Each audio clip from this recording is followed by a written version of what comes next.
Hi everyone, Sandra Duran Wilson here, and welcome to Mixed Media Soul Sparks. I've got some interesting products for you to play with, and the painting behind me is one that I created using the technique I'm going to show you today.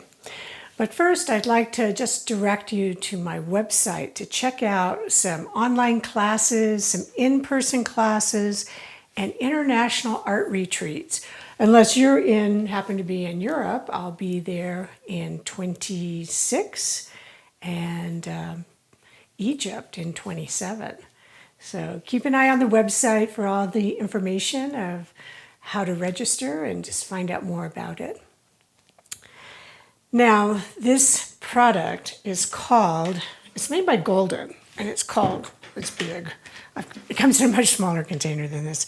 It's called Clear Tar Gel, but Liquitex makes it, and it's called String Gel. It's the same stuff. So what I'm going to be doing with this, and I'll show you how to get it on here, but first I'm starting with this panel that's been one of my pieces I keep around when I've got to clean a stencil off, or I've got some leftover paint, or I just kind of slap it on there, and there's a little bit of texture on here, there's some paint. So I'm starting with some color on this panel, but I'm also going to show you what it looks like with doing it on a canvas with paint and without paint. So there's a lot of different ways you can work with this. But the Clear Tar Gel, it's a thing called rheology, which means the stringiness of something. And it's made to, you could actually draw a line with it. So let's take a look at it. That's why they call it string gel.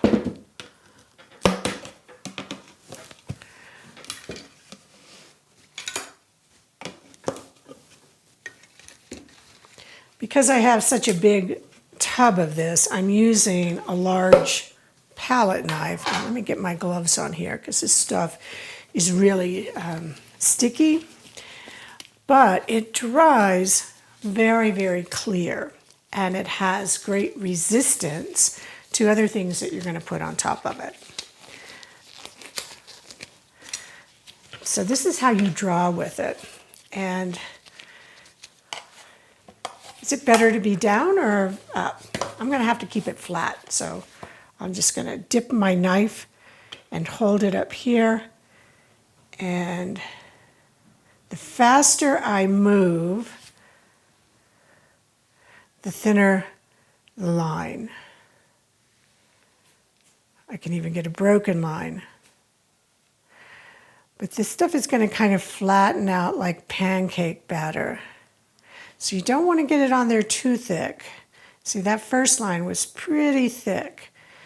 So I'm going to come back here really thin. Trying to get a variety of thickness.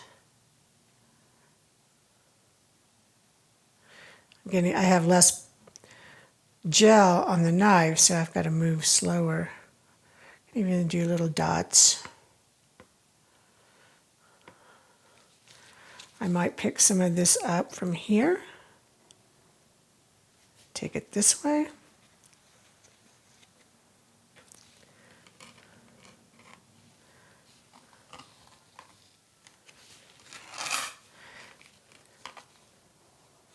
And now I'm just kind of cleaning off my knife here. And if I have it on this surface, where I just smeared with the knife, I can come back in and actually do some lines with this tool.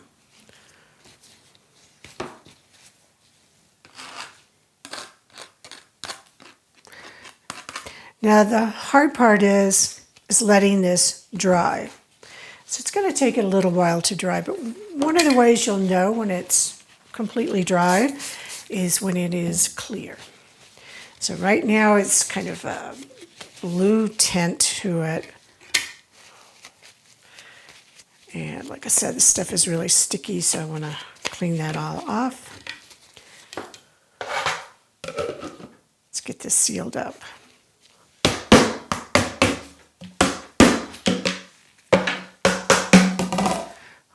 So that one's going to go over there because it's going to take it a while to dry. This is one I did earlier, and it is dry. So over here, I've got obviously some blue paint, and this is just the canvas. I did put a coat of gesso on it just to smooth out the canvas texture slightly. I'm going to be using, this is a Tri-Art Sepia, which I've diluted it a lot. And it's a pretty transparent paint. But it also will kind of get a little bit of a green tint to it as it breaks apart. But isn't that beautiful, the way the tar gel catches the paint?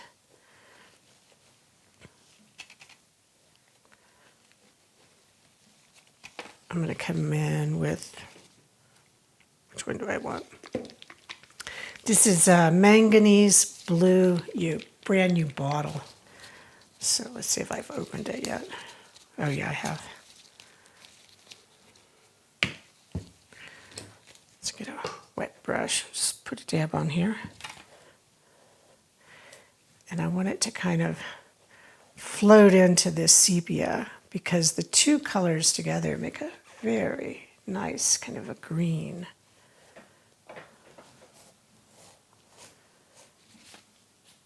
I'm going to try it over the blue area. And I didn't have as much water on my brush. So let's come back in here. Just take a look at the differences when you start with paint underneath as opposed to a white canvas, not a clear canvas, but a white canvas.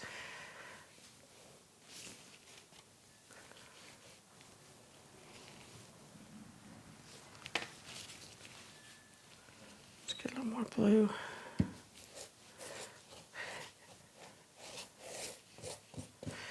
It's really easy to jumpstart a painting with this technique. As you can see on the one behind me, I've added a lot of layers of colors afterwards. So I'm just showing you this first layer, and I've got another piece where I'm going to show you the next layer I've done. So it's kind of like when I do books, I have to step out each part, so you don't have to sit around and watch paint dry with me. Although that can be kind of fun too. Picking up a little thicker part of the paint, the brown, the sepia.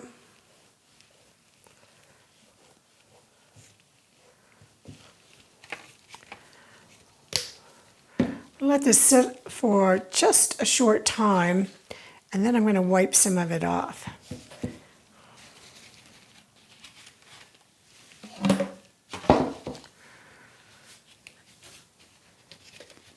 Now this piece is one that I did, let's push this up, did the same way. I had a very colorful background and put the tar gel on, let it dry.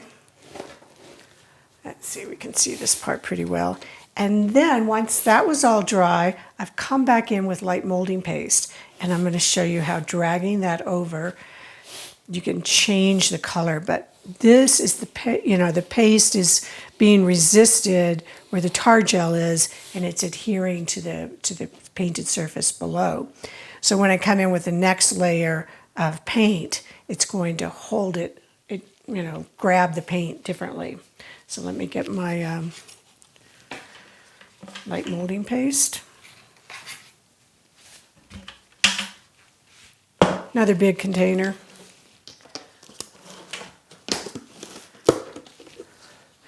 And I like to use squeegee tool. You can get them in different sizes. I'm using this large one because this canvas is slightly larger. So this stuff is very lightweight. That's why they call it light molding paste. But it also can be a bit translucent if you put it on thin enough. And it also will grab the paint very nicely. So with this tool, You see, if I keep my tool flat, it kind of spreads it, and if I hold the tool up, it really removes almost all of it.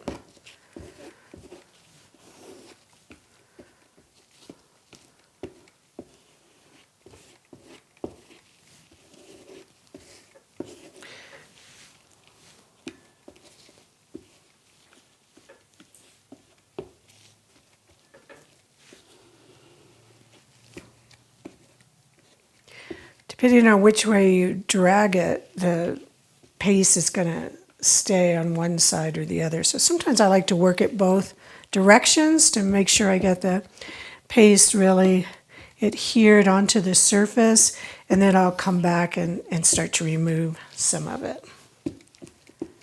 Just really want to work it in first.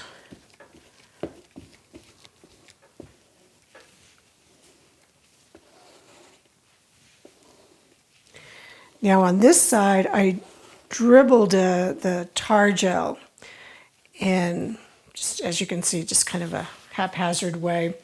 This part up here where the green is, I dragged it and then I used that tool to drag through the wet tar gel.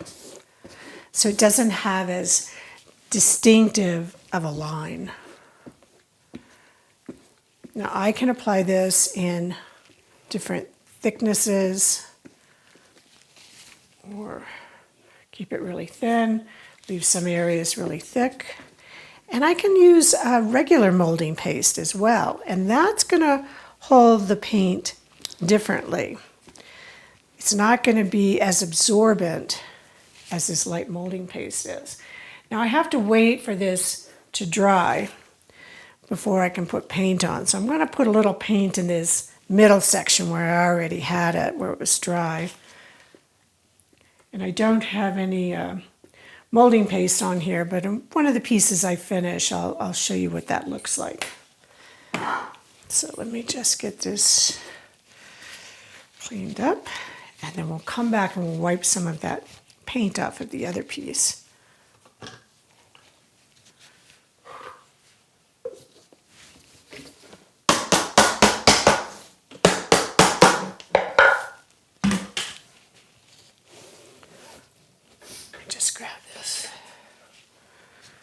The middle part's dry, so I can put that there.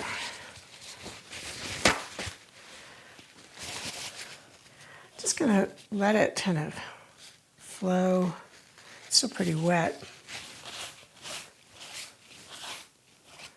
Not taking too much off. I think the real trick on this is just to put on thin layers and build it up. So I'm gonna leave that as it is right now. I'll come back in here with, this is a Payne's Gray. This is Tri-Art, very high flow Payne's Gray. And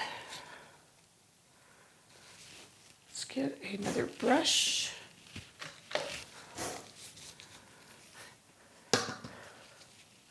I just dip my brush in some water.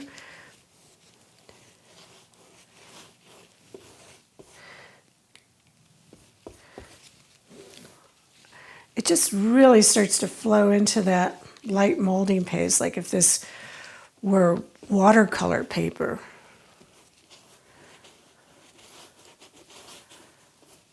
Okay, I'm starting to get where it's wet, so let me just wipe some of this off.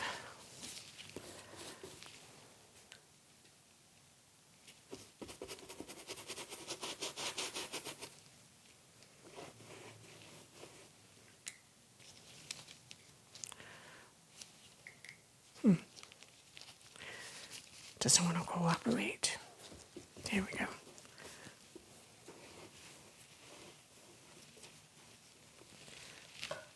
So with this as well, I can build up layers of color. Oops, that was wet. You don't want to stick your fingers in the wet paste. I think I can fix it. Yeah. Kind of. It'll be a little wonky, but that's okay. So the tar gel is going to resist the paint. It's going to resist the paste, whatever kind you put on it. Remember to work with a thin paint to get it to flow into the canvas. You can do it with painted background or just with the white canvas. I'm really liking how just the white canvas works, and I'll work with adding some regular molding paste on top of some of these. I could even wait for everything to dry and then do some more tar gel on top of it. It's just a really fun way to add some unexpected texture into your painting. Like in this one, you can see a lot of the fine lines, and then I went back in with other pastes on top. So it's really a matter of building the layers. And that's it for this week. Thanks for joining me. Please join the Creative Awakening Facebook group if you haven't already, and post some of your work. And I will see you next time.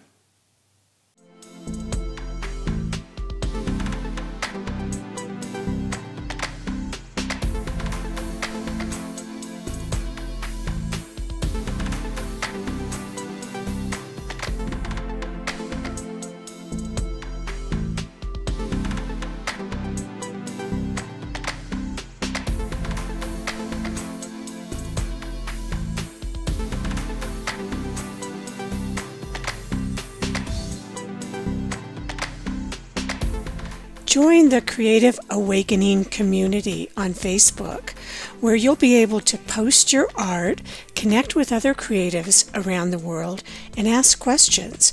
Use the hashtag MixedMediaSoulSparks when posting your work on social media. Thanks for joining me,